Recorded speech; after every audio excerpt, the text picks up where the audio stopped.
Shalom semua, sebelum kita memulai kegiatan kita pada pagi hari ini, mari kita mendengarkan firman Tuhan terlebih dahulu. Sebelum itu, mari kita berdoa. Tuhan Yesus, terima kasih atas penyertaan-Mu dari malam tadi hingga pagi ini ya Tuhan. Sekarang kami ingin membaca sebagian daripada firman-Mu, biarlah firman yang kami baca dapat kami mengerti dan bisa menjadi kekuatan bagi hidup kami. Dalam nama Tuhan Yesus kami berdoa, amin. Judul renungan kita pada pagi hari ini adalah Hikmat Allah dan Hikmat Manusia. Diambil dari 1 Korintus 1 ayat 18-25. Bunyinya, hikmat Allah dan hikmat manusia, sebab pemberitaan tentang salib memang adalah kebodohan bagi mereka yang akan binasa. Tetapi bagi kita yang diselamatkan, pemberitaan itu adalah kekuatan Allah. Karena ada tertulis, aku akan membinasakan hikmat orang-orang berhikmat, dan kearifan orang-orang bijak akan kulenyapkan.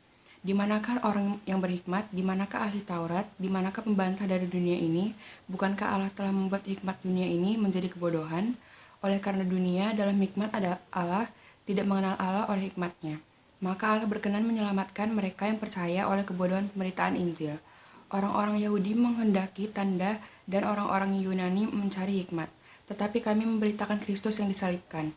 Untuk orang-orang Yahudi suatu batu sandungan, dan untuk orang-orang bukan Yahudi suatu kebodohan.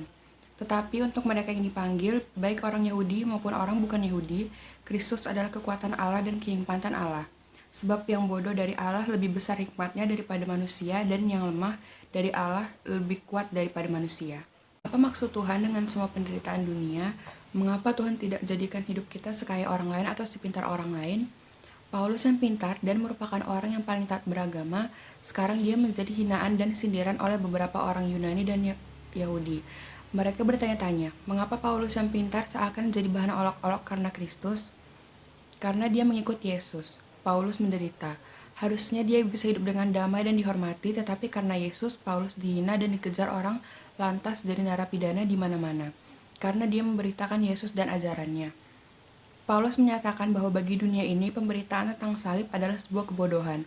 Setiap orang yang tidak percaya Yesus, bahkan bagi kita yang mulai sangsi pada kuasa Yesus dalam kehidupan kita, pasti akan bertanya, bagaimana mungkin saya mempercayakan hidup saya pada Tuhan yang mati di kayu salib? Tapi, Paulus justru menyatakan disitulah letak kebodohan orang-orang dunia ini. Kalau kita hanya bisa melihat salib itu sebagai lambang kekalahan, maka kita sama bodohnya dengan orang-orang Korintus pada zaman itu. Karena justru di tangan Allah, salib bukan lambang kekalahan. Salib itu adalah lambang anugerah. Salib itu lambang kasih. Itu simbol pemberian. Penyataan cinta kasih Allah pada manusia. Manusia yang mati di kayu salib itu bukan manusia biasa. Dialah Tuhan sendiri yang bersedia menjadi korban penebusan dosa manusia. Maka percayalah, jangan menganggap beriman itu bodoh dan sia-sia. Karena Yesus yang tersalib itu ada banyak orang yang berubah hidupnya saat ini. Itu karena satu yang tersalib itu. Yesus menunggang-balikan standar dunia ini. Menurut orang dunia ini, yang layak untuk dihormati adalah uang dan kemapanan. Untuk Yesus berbeda. Dunia ini perlu cinta kasih, dan Dia memberikannya. Jika standar kasih dan anugerah itu yang Yesus jadikan patokan, janganlah kita juga memperlakukannya satu sama lain dengan standar dunia ini. Amin, mari kita berdoa. Tuhan Yesus, kami sudah selesai membaca sebagian daripada firman-Mu. Kiranya firman-Mu yang kami baca tadi dapat menjadi pedoman bagi kehidupan kami masing-masing. Dalam nama Tuhan Yesus kami telah berdoa, amin.